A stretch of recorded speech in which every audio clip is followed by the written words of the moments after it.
got half a smile and zero shame. Got a reflection with a different name. Got a brand new blues and I can't explain. Who did you think I was? Every morning when the day begins, making my mind up, change to back again. I'm a shifter of the shape I'm in. Who did you think I was? You got my number, but I always knew the score. Who did you think I was? Hi everyone, hope you're doing well.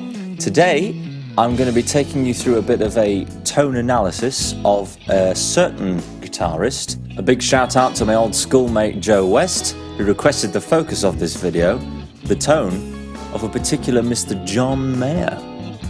For these guitar tone analyses, if you like, I'm going to be more often than not using the Line 6 Helix. This is purely due to the fact that I will essentially have everything I need in one box. So this is amps, effects, signal routing, basically anything that can affect the tone, I will have at my disposal immediately.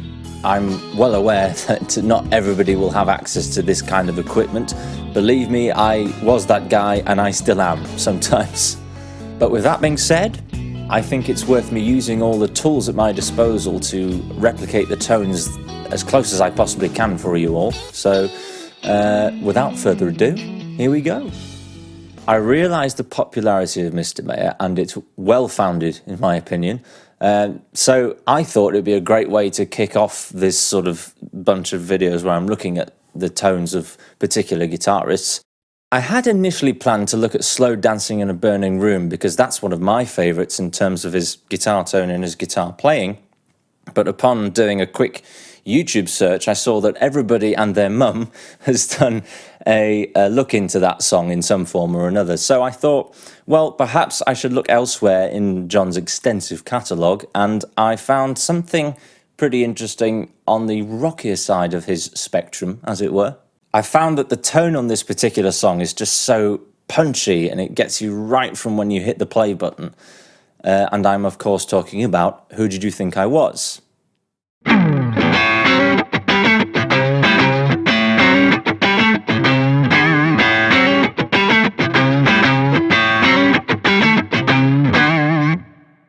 This is what happens when a badass riff is met with a badass tone. John uses a sound here that is reminiscent of those who I assume were his heroes back in the day. Stevie Ray Vaughan comes to mind in a big way, among others. To my ear, and with a little research into his live rig, it seems that John often used 2 or 3 amps mixed together at the volume and tone settings that he preferred and that worked best for the amps and whatever his needs were, of course.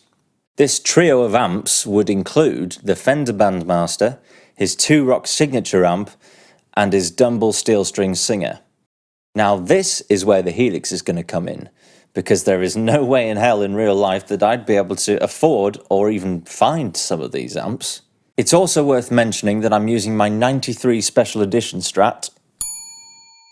It is, however, loaded with 3 Texas Special pickups, as opposed to John's Big Dipper pickups that he used in his signature Strat, and those would tend to have a bit more of a mid-scoop than the Texas Specials I'm using, so bear that in mind for the overall tone you're hearing. But back to the amps. Let's have a look at the patch I've got loaded up on the Helix to see how I can run 3 amps at once. Right, so hopefully you can see the layout I have on screen here and how exactly I'm able to run into 3 amps at the same time on the Helix. So the Helix runs on 2 separate processor paths, which are denoted by these parallel paths here. There's a sort of a top lane and a bottom lane. And what I've done on the top one is put in this split block so I can put an extra amp on the same processor path. And then it joins back up to run into the same reverb and the same speaker sim and then out of the output. But on the bottom processor here, I've just got a simple distortion into amp, into reverb, into speaker, and then out. So there's no splitting going on because there's no need. So altogether, because of the way I've routed it, it's coming from the same input source, running through 3 amps at once, and then out of the same output source. Now, of course, the Helix doesn't actually have the exact amp models John used, but where possible, I tried to find the closest match. I did find websites that mentioned what his typical settings were too, but when I dialed those in for this song, it didn't quite capture the overall sound I was after. So with a few of my own adjustments, I got to what I thought was pretty damn close. First of all, I knew I had to try and find something that could arguably be on its way to sounding like a Dumble amp, which, I mean, if you ask any amp connoisseur, that's no small task. But luckily for me, the Helix has an amp model that some have claimed to be inspired by what they referred to as boutique mid-gain amps, which, I mean, is a category that pretty much defines Dumble amps and their legendary status. So the model the Helix came up with is this Line 6 litigator here. And when you load that up, it kind of has a bit more drive than you'd want for this tone. So what I did was I brought it back down to 3 and made it sound a fair bit cleaner. It is clean, more or less. I mean, you'll hear it in a second. But what John liked about using this Dumble amp in real life, his Dumble steel string singer, is that it basically was just on the verge of breaking up. I think he had it set pretty damn clean like I've got here, but he had it so that it was just barking a little bit when he dug in, which is quite important for his sound. So let's take a listen to that.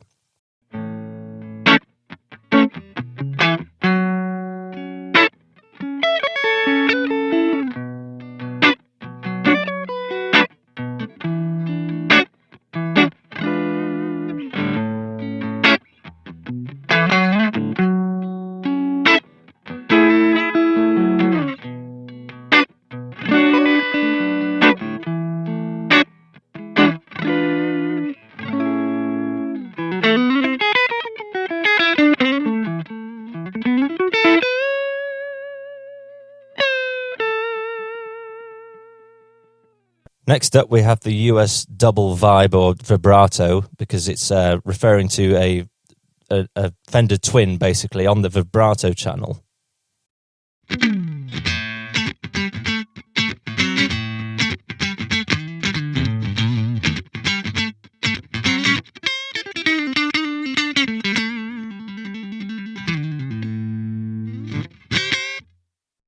I purely went with the vibrato channel model as that's the channel that John used on his Fender Bandmaster, and I had it in mind to capture something resembling the Bandmaster amp tone, but some people seem to think the Bandmaster sits somewhere between the sort of Fender Blackface and Tweed amp sound.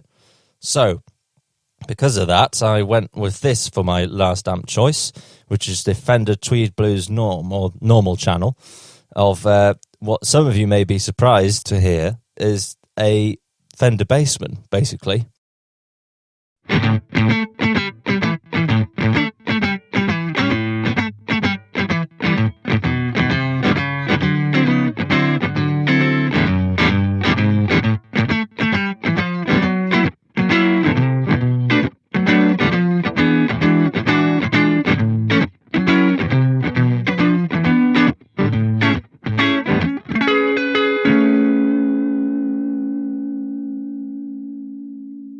Now, obviously, this amp isn't in his rig at all, but the reason I went for it is because, to my ear, the overall sound with the amps mixed together so far was lacking some low-mid beef. So this model seemed to fill that gap quite nicely, especially in the context of capturing the tone of this particular song. So here are all the amps together.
The next element I needed to throw into the mix here was a bit of drive to really kick this tone into the punchy and mildly gritty realms where John's rockier sounds often reside. So for this purpose I played around with a few options, but ultimately my first choice out of instinct was what I settled with in this case. So in front of the two Fender amps, I'm using this Ibanez Tubescreamer 808 model, and there's a very important reason for this that not many people may realise on the surface. It's not so much about the fact that it's a great sounding mid-gain overdrive, which it is. It adds a lovely amount of grit. But it's actually a lot to do with how the pedal affects the EQ of your tone. You see, Tubescreamers actually push the mid frequencies harder and cut a bit of the lows and highs that the guitar puts into the amps. The reason this works so well in this context with a Strat and its single coil pickups is because overall they tend to lack some mids compared to the humbuckers you might find on other guitars. So the Tubescreamer's purpose in this setup is twofold. Firstly, adding drive, and secondly, boosting the mids and cutting the lows and highs to allow the guitar to really push through the band mix without sounding muddy or brittle. Simple and clever, really. It's just some of the reasons why the Tubescreamer is often such a popular part of a guitarist's rig.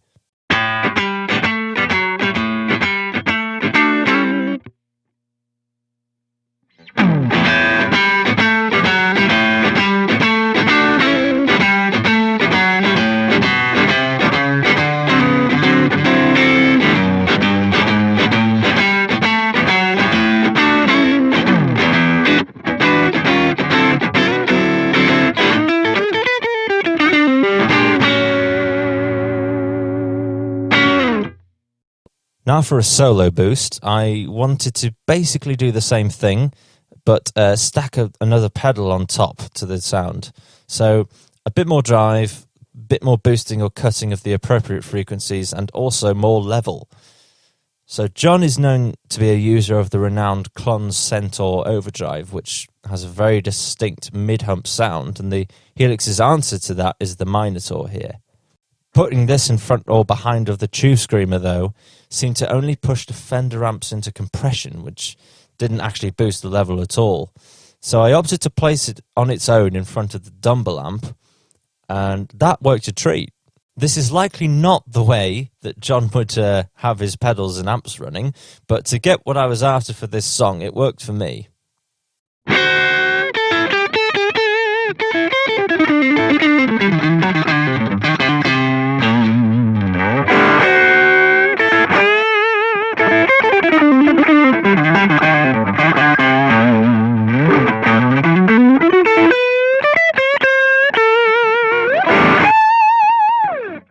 So now that we have the essential parts of the tone, let's quickly glance over to the reverb. To my ear, on each version I've heard John play this, the reverb he's using is very subtle. And as far as I know, he's just using the built-in reverb out of one or all of his amps. I went for the 63 Spring to get that classic reverb tone that is synonymous with Fender amps, just on a pretty relaxed setting to add a morsel of ambience.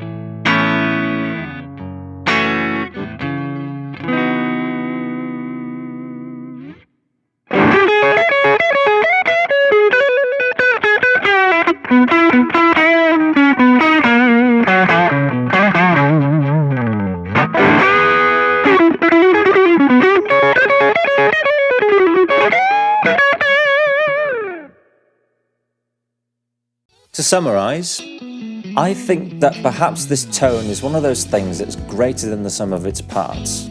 All of the elements, be it the amps, the drive pedals, the reverb, they are all like ingredients to a wonderful, simple meal that just hits the spot.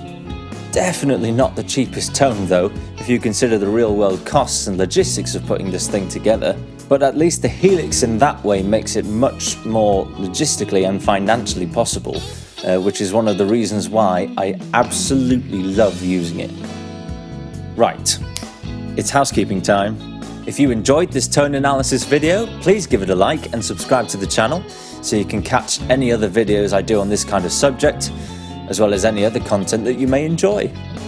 And you'll be pleased to know that there is a full rendition of my version of Who Did You Think I Was available on my channel now, which is featuring the amazing James Malcolm on drums and the awesome Nick Castledine on bass. You can find their socials linked below in the description of this video and the video for the song. And as ever, I'll just mention that if any of you want to learn guitar from me personally, please get in touch on my socials, which are also linked in the description below. Until next time, folks, stay safe, stay positive, and stay musical.